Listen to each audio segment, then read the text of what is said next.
मित्रांनो नमस्कार. दिव्याची अमावस्या म्हणजे आषाढ अमावस्येच्या आपल्या सगळ्यांना हार्दिक शुभेच्छा. वास्तू तथास्तू चॅनलमध्ये आपल्या सगळ्यांचं हार्दिक स्वागत. आषाढ अमावस्येला दिव्याची अवस किंवा दीप अमावस्या म्हटलं जातं. या दिवशी हिंदू धर्मामध्ये खूप महत्त्वाचं विशेष असणारा हा दिवस आहे. हा दिवस आषाढ महिन्यातील अमावस्येला साजरा केला जातो, जो सामान्यतः जुलै किंवा ऑगस्ट महिन्यामध्ये येतो. या दिवशी दीपपूजन आणि पितृपूजन यांना खूप महत्त्व आहे, कारण असे मानले जाते की या दिवशी पितरांचा आत्मा पृथ्वीवर येतो आणि दीपाच्या प्रकाशाने त्यांना शांती मिळते. आज येथे आषाढ दर्श अमावस्येचे महत्त्व, दीपपूजन कसे करायचे याची संपूर्ण माहिती दिली जाते, ती नक्कीच ऐका. आषाढ दर्श अमावस्येचे महत्त्व काय आहे? ते पितृपूजन आणि त्यांची शांती. आषाढ अमावस्या ही पितरांच्या स्मरणासाठी आणि आत्म्याच्या शांतीसाठी समर्पित आहे.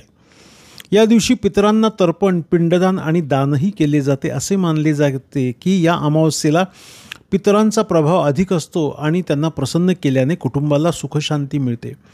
या अमावस्येला दिव्याची अमावस्या म्हणण्याचे कारण असे आहे की दीपप्रकाशाने पितरांना मार्ग दाखवला जातो. दीपक लावून पितरांना अंधारातून मुक्ती मिळते आणि आत्मा प्रकाशाकडे जातो. आध्यात्मिक महत्त्व काय? तर अमावस्या ही अध्यात्म साधनेसाठी शुभ मानली जाते. या दिवशी उपवास, जप, तप, दान केल्याने पुण्य मिळते. विशेषतः आषाढ अमावस्या ही पवित्र नद्यांमध्ये स्नान करण्यासाठी आणि पूजा करण्यासाठी विशेष मानली जाते. पर्यावरणातील जे महत्त्व आहे त्यामध्ये आषाढ महिना हा नक्कीच पावसाळ्याचा असतो आणि या अमावस्येला शेतकरी दादा आणि ग्रामीण भागातील लोक आपल्या पिकासाठी आणि सुखसमृद्धीसाठी प्रार्थना करतात आणि दीपपूजनाने नकारात्मकता दूर होते आणि सकारात्मकता येते अशी श्रद्धा आहे. त्यामुळे आषाढ दीप अमावस्येला आपल्याला पूजन करणं अतिशय फायदेशीर ठरतं. आता आपण काय करायचं आहे? तर या दिवशी दिवे स्वच्छ करून एकत्र मांडायचे आहेत. या दिवशी घरातील सर्व दिवे, कंदील, निरांजने, समया सगळ्या स्वच्छ करायच्यात. दिव्याभोवती रांगोळी काढून घ्यायचे आणि लक्षात ठेवा, दिवे म्हणजे तांब्या पितळेचेच नव्हे, तर आपल्या ज्या ट्यूब लाईट्स आहेत त्या देखील पुसून घ्या, कारण तेही आपले दिवेच आहेत. दिव्याभोवती रांगोळी घालून तिथे दीप प्रज्वलित करतात, त्यांची पूजा करतात. दिव्याची जी अमावस्या आहे ती दिव्यांचा आदर आणि मानसन्मान करण्यासाठी. हे दीपा, तू सूर्यरूप अग्निरूप आहेस, तेजामध्ये तू उत्तम तेज आहे. माझ्या पूजेचा तू स्वीकार कर, माझ्या इच्छा पूर्ण कर. आणि कणकेत गुळ करून केलेले उकडलेले दिवे किंवा पुरण घालून केलेली पिंडे ही पक्वान्न म्हणून त्या दिवशी खातात. अशाच एका कणकेच्या दिव्यामध्ये तुपाची वात ठेवून तो देवापुढे ठेवायचा. पूजेदरम्यान शांत आणि सकारात्मक वातावरण ठेवायचं असते. मांसाहार, मद्यपान, तामसी आचरण टाळा. या दिव्याची कहाणी ऐका. आयु, आरोग्य आणि लक्ष्मी या दिव्याच्या पूजनेमुळे फलप्राप्ती होते असे धार्मिक संकेत आहेत. लक्षात घ्या, दिव्याची जी पूजन करायचं आहे ते आपल्यासाठी अतिशय महत्त्वाचं आहे. मग या दिवशी आपण काय करू शकतो? तर ओम नमो भगवते वासुदेवाय जप करू शकतो. गायत्री मंत्र किंवा महामृत्युंजय मंत्राचा जप करू शकतो.